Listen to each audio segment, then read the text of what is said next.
Good, good. You were listening to quite a bit of that? Yes. Yeah. Any takeaways from that? Yeah, I just had a couple of questions. Can you mind if I ask you a couple Of course, things? of course.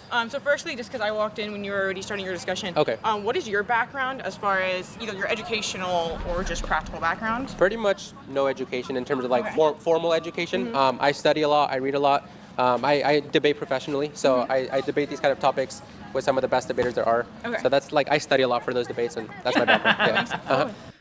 He debates professionally, and that he also sells debate coaching lessons, which is just fucking hilarious because this guy gets like just trashed in his own comment section.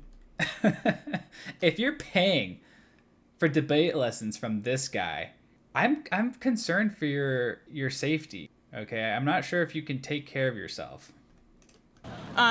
So personally, I just heard you say a lot of different things. You probably also told me Yeah. maybe not control my emotions as well. You said that women couldn't handle pressure very well. So I am studying science Okay. here at UCLA, and I'm studying environmental science specifically, but within that I had to study a lot of general science, including a lot of bio. I've taken the majority of the same prereqs that all the pre-med students have, Okay. so I feel pretty confident in my background in science. Okay. Why would you say that women can't handle pressure the same way that men can? I would do it not from a study perspective. So where we have studies that substantiate this, Yes. I would just do it empirically from what we've I would do it from a pulling it out of my ass method. I don't want to do studies which are informed by empirical data. I want to just do the empirical thing, I guess, which is different. generally observed in reality. But you can't do that. You can't observe empirically? It's not the same thing in the sense if you can't draw a conclusion. It's called anecdotal evidence, which is not known for being good evidence in the scientific realm. He wants to take a vibes approach, right? His own personal experience, rather than, systematically collecting data and analyzing that data. From it, unfortunately. You can draw a conclusion from a study because you have certain controls and parameters in it that allow you to eliminate biases, subconscious things, that sort of things. That's why you have different types of trials and studies versus you can't. Yeah, she's bringing up a lot more things because she's clearly more educated on this than my dumbass and his dumbass.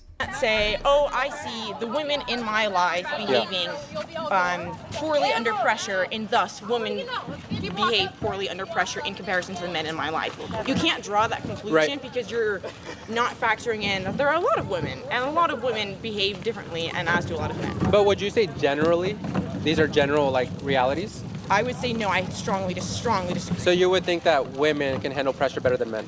I would say the exact same, and depending on each person, Okay. perhaps better. Yes. And then you would appeal to a study or some sort of science like biology that Yes, sir. would reflect that? Yes, sir. Okay. And so, for example, do you know a guy named Dr. Mike? I don't believe so. No. Okay, he's like got 13 million subscribers on YouTube, but Okay. we just did a vaccine debate with him on Saturday. Okay. It was on Jubilee, so we were doing like a debate, and That was one of his professional debates where he earned a lot of money, I guess, because he's doing it professionally. And you should pay him to help you do that, to argue with Dr. Mike about vaccines.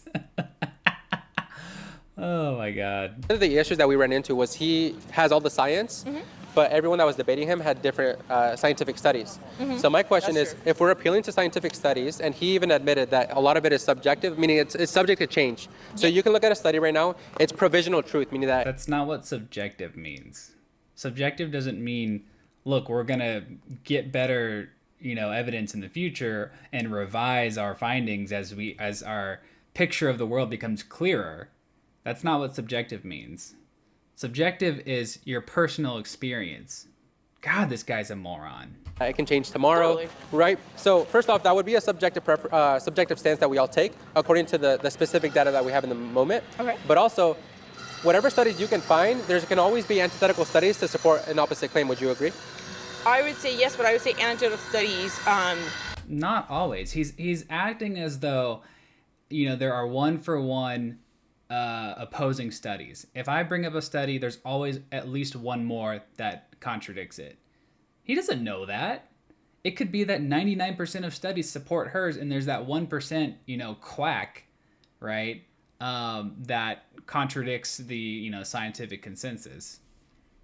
by definition of the word anecdotal are thus not I, studies. I would agree generally. You couldn't say that. I wouldn't. I would. But at the same retract time, that. That's but not at a the same study. time, there's specific categories that are immaterial, like aspects that we can't fully Sure, quantify. and pressure could be one of those that you're talking Right. about. Or We're not even if we talking did about a- blood level, we're not talking Right. about that sort of thing. Right. We're talking about an emotion. Right, right. understand? And this is why it's difficult, because if you did a poll between Trump and Biden and you asked who's more courageous, it's going to be very hard to do like a study on. Yeah, because so- it depends on what you mean as courageous. Some people would take very different Or stances. yeah, and then how do you measure that? How do you measure like which one is more courageous than not? Yeah, you know. So definitely. I that's would say where that's one. that's the kind of position that I would take on something like this, where I'm okay with accepting. Okay, even if I'm okay, like if you have a study that would show that women are better under pressure, but then I would question what is the study like? Who funded it? Is it biased? What was the method? What was the time frame? What was the situation? Yeah, as someone who studies a lot of science, I would agree that's a very important thing to Right. do. If you're not looking at who's funding a study, it means nothing to me. Yeah, yeah. So I would agree, and I personally can't pull any off the top of Which my is head fine, just because, I'm standing here. It wasn't like this is what I was doing. No, yeah, 2 weeks and ago. this is why I'll grant like anyone that I debate, I'll grant them a lot of like wiggle room. Like I'll grant that I'm Yeah, wrong for on, sure, or yeah. maybe I can't conclude something absolutely. But typically we can like just using reasoning, we can just kind of deduce for the time being something like So, that. I'm coming from my own personal experiences as well, because again, if we're going back Right, to, right, yeah. let's kind of ignore the whole study portion of it, just talking about pressure. Yeah. So I'm someone who does a lot of very high pressure things. I'm an extreme athlete, and so Oh, awesome. I've spent a lot of time in the mountains and extreme things. Okay. It's a very male-dominated sport and industry in general, and I've done things at a much younger age than almost any men have ever done. Okay. And so I think that's partly why I would disagree Yeah. with you as far as talking about handling pressure. I've been God damn it. been in situations where I could very easily die, and I know so many people who bailed out of all those situations, almost all of them who were men, because, or not almost all of them were men, but I saw so many men bail out because they couldn't handle the pressure of what that situation was, versus I can. So I think it's very frustrating when I hear you say something like, Yeah. women in general can't handle pressure as well, because from my personal experience, I would say that's wrong. I have visibly seen myself handle significantly more pressure than men 2 or 3 times my age. And that's not to say that I'm so much better than them, but it does Show that women- that's not necessarily a true conclusion. And I don't think it's a productive narrative to be proclaiming, would you say? Because if you're telling women, let's say, I don't know if you have a daughter, but let's say you do, or a sister, whoever, and you say you're not as good at handling pressure, because at the end of the day, that is what you're saying, whether Yeah, that's yeah. the message you want to communicate. Right, I agree. You're saying you It's just straight up sexism. It's just sexism. Like, there's nothing profound about what he's saying or what he's trying to demonstrate through logic and reason. It's just sexism. This guy is, a demented right-wing lunatic. It's like he downloaded, Andrew Tate's personality into his brain. Like, there's nothing interesting about this guy. He's just a sexist. He's a sexist moron. you as a woman are not as good to handle pressure. You are now perpetuating your narrative, whether or not it's true, because at the end of the day, we can't say if it is, right? For all I know, maybe men are better, and that's just coming from my personal bias. But you can't say that because you're now infiltrating in her mind, because you're now placing that seed. Yeah. In the same sense of, for many years, and I heard you talking this with the other gentleman that I was standing here, talking about in the past, women, did they really want to vote? Is that being forced upon them? Those sorts of things. But at the same time, I feel like you're maybe not accounting for the fact that men historically especially, and women as well, have sort of been told that so repetitively, then how can you break that cycle and prove differently? Yeah, because they internalize it, right? It's self-fulfilling prophecy. For instance, Yeah. I'm really into running, and I'm trying to get into ultra running. Okay. Ultra running is a really cool sport. Yeah. It's a new sport. And one of the things that's been very fascinating when it comes to ultra running is, and as you were talking about earlier, generally, and especially biologically speaking, men are better than women in sports, correct? In the sense of, like you were saying, if you're both gonna get the strongest man, strongest woman competition, it's not gonna be a very fair competition. The man is going to win because, biologically speaking, testosterone is a powerful thing. Or even volleyball, like Serena Williams. Exactly. And, Yeah, 'cause even the same thing. Yeah, I've seen those things the too. Where interview, it's like right? the top blank man versus the would very destroy top her. woman. Yeah. Where she said, yeah. And that's it. And those are the kind of things. At the end of the day, it's very easy to test. You put the two against a match. You do that 10 times. You can get some pretty Is Serena Williams a volleyball player? I thought it was tennis. good data Right. there. Arguably. Wait, real ultra quick running, before you yes. go, because I want to touch on a point, and then you can finish. Sure. Do you have a great dad, a great strong dad? A great strong dad. Yeah. I would say that I had two very present parents. I would say they both made a lot of mistakes, but a lot of good things. But I would say I had a strong dad, yes. Because maybe your dad, correct me if I'm wrong, maybe your dad like kind of influenced you to be like the way you are. I believe you that you're very good at sports. I would say, yeah. Because my dad never was like, you can't do this because you're a woman. I would agree that he was very encouraging. And I think that's, if we change our mindsets, me and you. He's trying to basically give her dad, the man, all of the credit for her, ability to, to have grace under pressure, right? To participate in all of these like high intensity sports. It's not, her ability as just an individual, let alone a woman. It's because of her dad. And other men as well. I think we can encourage women to do a lot more. But kind of going back to what I was talking about ultra running, and the reason I think it's a very specific and interesting example to bring up is ultra running. You can have races that are up to multiple hundreds of miles. That's the incredible thing about the sport. And the thing that's been very interesting in the past couple of years is sports, again, has been a very kind of binary thing in the sense of one's better than the other. You don't really have co-ed sport competitions, especially at the most elite levels, because it simply wouldn't play out well. Contrarily to, that kind of historical opinion and, how sports have kind of worked out. There have been multiple women now that have come out and won overall events at distances of over 200 miles. Yeah. And things like that is very interesting. Like Courtney DeWalter and them. Courtney DeWalter is exactly who I'm referring to. And she's a beast. She's a total beast. And there's a lot of arguments you could put out there since the sport's too new. You just don't have all the ultra elite athletes coming in yet, all that sort of thing. But at the end of the day, it's a top sport. It's an incredibly difficult thing. It comes down to more than the physicality of it, because at the end of the day, when you get to that sort of mileage and that level, no matter how strong you are, it doesn't really matter. It comes down to very much a mind game. And I would say that that's directly correlated to how you can handle pressure. Yeah. So how would you, in considering... With my female people that I'm around? So how would you kind of equate that to your argument in the sense of women can't handle pressure as well as men, and yet in one of the only sports that is pretty much a mental over physical battle, at the end of the day when you push into these more extreme levels, how would you say that that is not proof that perhaps the narrative is shifting, and because the narrative is shifting, that women do have this sort of like power to go out and do things and to try and to compete. As someone who, aspires to be the next Courtney DeWalter and wants to kind of go out there and beat the men, not in a, fuck men, I hate men kind of thing, but purely in a sense of... competitive. Exactly, in a competitive way, and to see what humans can do. It's kind of fun to see that is now the possibilities. I can test what humans can do. I'm not testing what women can do. I'm seeing what humans can do. So how would you kind of, thank you for sharing that. How would you kind of... Thank you for sharing that. I'll just be fully transparent with how I would go about this, and this is a realistic view. I have 3 sisters, and I have many women that are important in my life, right? And so with my sisters, I would tell them the same thing that I would tell when I have a daughter. I have a son, but when I have daughters, and I do want to have daughters, I would tell them that I would love for you to play sports. I would love for you to run. I would love for you to play volleyball, basketball. I would love for you to be this and be the best at it. So I would encourage them to have a strong, great mind, but that would also come from a strong dad. Like a strong dad that he helped you, he developed you, he gave you the mindset maybe. Right, yeah, so you would probably thank your dad and be grateful for him.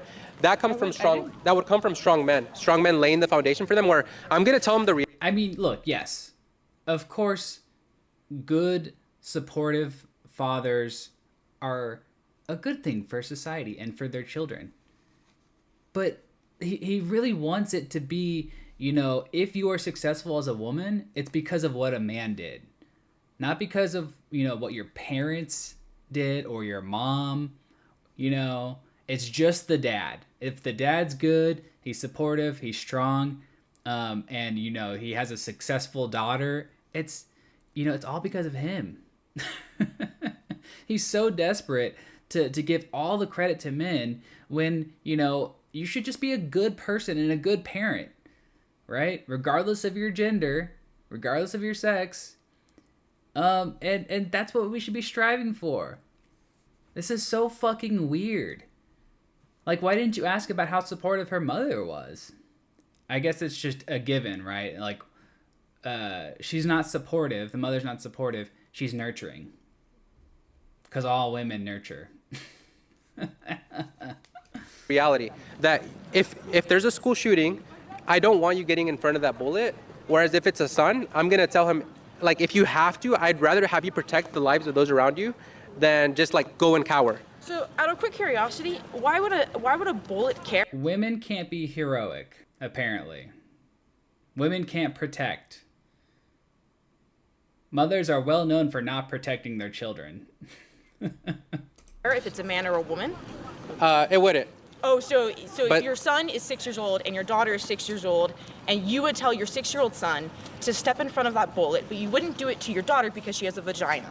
It's not about a vagina. I think But it's it is. no. I think In the it's sentence that you just said. no. I'll sorry, explain. Get yeah. a little heated there, So, but it's fine. Yeah, people was get good. emotional with these topics. I don't get emotional, but Oh, you don't get emotional? not really. Oh, that's nice. I unfortunately do have emotions. It's fine. Yeah, it's fine. Yeah, which that's is a good. tough one, yeah. Would you say like it's a feminine trait? Emotions? No, unfortunately. emotions. Well, Getting passionate, that's just a female thing. Men aren't known for being passionate. No, I wouldn't say so. I would Okay. just say that you would sacrifice your son, but not your daughter. No. I would say that's enough. I would never want him to be in those situations, and I would never want that to be the case. I'm saying that socially, I think women are so protected and glorified, which is a good thing. They should be protected by other men. Really? Because I don't always feel particularly protected as a woman. By other men, someone. right? Do I feel protected No, by I'm other saying men? you're saying you don't usually feel protected by the people around you. In general, I don't always feel protected about those that I am around. Yes, both men and women. Right, and so Yeah, I wouldn't say that that's necessary. But wouldn't you also say that men today are substantially weaker than ever before? No, not at all. You think As they're someone who's stronger? very involved in athletics, I mean, every single day you're seeing new records being broken. I mean, you're seeing Yes. the craziest of things, and I think that is 100% correlated with strength. You're saying But you're weakness equating- as a whole. I'm saying strength as also Okay, a whole. but Mental, physical. And then we have to differentiate the categories. So you're talking about physical abilities, which we can talk about. But I'm also talking when I talk about weaker men or stronger men, I'm talking about virtues. That which you cannot see. Oh, I would Honor, totally disagree. integrity, respect, masculine traits, being confident. Do you think that men lack that nowadays? No, not at all. Okay. And so I this would is say the opposite. I would say a lot of men I have seen become more confident in their masculinity, but in a much less toxic way, in the sense of they don't feel like their masculinity means that they need can rule to- over people or something? Yeah, exactly. It's not a dominating thing. It's part of them, and it's something that I love. I love my femininity. I love being a Good, woman, good. and I feel like that's something that I'm really proud of being. And I feel like I would want to encourage that in men too, in the sense of if you love being a man, that's great. You should be proud of that. You should be proud of your masculinity, and that's something you should be secure in, as long as you're not mad that there's a guy wearing a skirt, because at the end of the day, that doesn't affect your life, Yeah. right? That's someone else's business. That's Yeah. someone else's job. That's not my place to judge someone else. So can we at least find common ground? Sure, we can try. If a man is let's say men are stronger, so they have the ability to be more dangerous. Okay. Okay, what we would need a moral compass to guide them and inform them. So what would you say that moral compass should be? To start it off. Even if you didn't believe in God, I would Religion, yeah. say I would prefer people to follow Christian ethics. Okay. Even if you didn't believe in God, following Christian ethics, do not murder, love your neighbor. Okay. Uh, So I grew up in the church. Okay. I grew up for 17 years in a evangelical, very Christian household. Okay. And so I'm aware of all of the Christian Yeah. ideals and such. I would say, as someone who is no longer a Christian, I still follow the majority of those ideals because, thankfully, things like, I don't want to murder people, and even now that I'm not a Christian, I still don't want to murder people. And so I would say that morals are not tied to religion and not necessarily tied to Christianity, as someone who's kind of made that transition Well, from religion they are. into my own. But I wouldn't say so. I think Because- they can be attached. No. They necessarily have to be because Why so? because politics reflects from culture and culture stems from religion. I would say What? it can. I wouldn't say it has to. Wait, politics stems from culture and culture is from religion. What the fuck does that mean? Religion is a part of culture. It's not the source of culture. Explain to me how religion is the source of culture. What? Especially when we talk about, highly secular societies like, in the Scandinavian countries. They're very, very secular, very irreligious. And yet so they're some of the safest places in the world. How is that?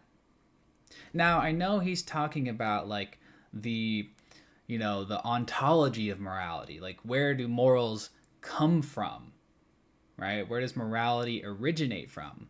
And he would argue that it comes from God. And okay, that's a different argument from whether or not a society can be more or less moral based on their religiosity. Those are different questions. No, because you're making it optional. But okay, let's assume this. Fine. Well, let's so- say but we so don't what's have your Christian argument ethics. then? Well, let's say we don't go with Christian ethics. We're going to have to replace that with something else. Unless you want to just take a subjective preference all around the board, you have to replace that with something else. So what would it be? So I'm not judging your question, but so now that I would say I wouldn't identify as a Christian, would you say that I don't have morals? No, I would. So then where no, are my morals coming well, from? Well, here's where I'm going to really push you back on. If I mine know. don't stem from religion, I then know. why should anyone in the government Here's where have I'm to stem from Well, religion? you know, in Romans it says that the law is written in your heart, right? True. Okay, so this means that, especially we live in a Christian nation. It was founded on Christianity, and so when people say I don't need The whole, like, look, I'm not a biblical scholar, right? I am a class A moron. But I never understood the verse, the law is written on your heart, meaning that, you know, when you were born, you have an innate sense of morality. It's innate. It's born in you. It's written on your heart.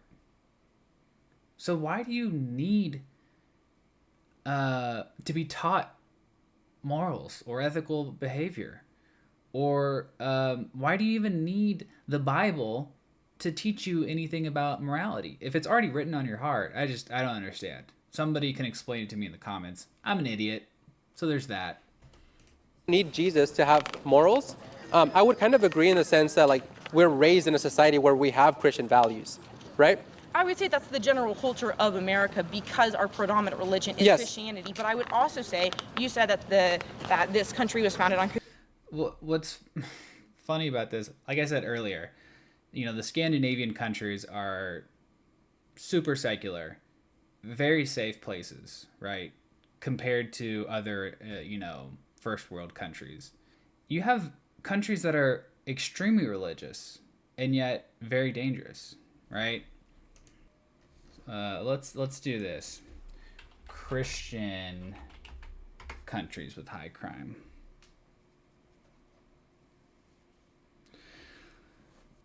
So you have countries in Africa, right, with large Christian populations that still have high crime rates. So it's not purely just a function of religiosity, right? Or even, being Christian, right? So his argument doesn't make sense, right? When you have, on one hand, Scandinavian countries, low crime, low religiosity, and then you have places in Africa with, larger Christian populations and high crime. It's almost like religiosity is not really super correlated in the direction he wants with crime. Christianity, which is in part true. That's why we have things like, one nation under God and those sorts of things. But at the same time, would you not say that part of the reason that America was originally founded and that the reason the Pilgrims came over and across the ocean was for religious freedom and not so that they could create a Christian nation? They wanted to be obviously a Christian-based nation because they themselves had those beliefs. But part of their big reason for coming over here was specifically because they wanted religious freedom. And just a heads up, I have to leave in about 2 minutes. That's fine. I have to go to work right there. Yeah, I'll wrap it up with this. Okay. Thank you so much. This is a fruitful I appreciate you conversation. taking- as well. People act as if religion and religious freedom are mutually exclusive, and they're not. Even if you have religious... Well, guys, I've had enough of that. I think I'm gonna have a brain aneurysm. I can feel it coming on. It's one of those things that creeps up on you. Look, Eleazar, not the best debater, some say. Possibly the worst. I wouldn't say that, but other people do. But yeah, guys, that's enough for me. I'm gonna go take a nap after I have my brain aneurysm. So talk to you later. Love you. Bye-bye.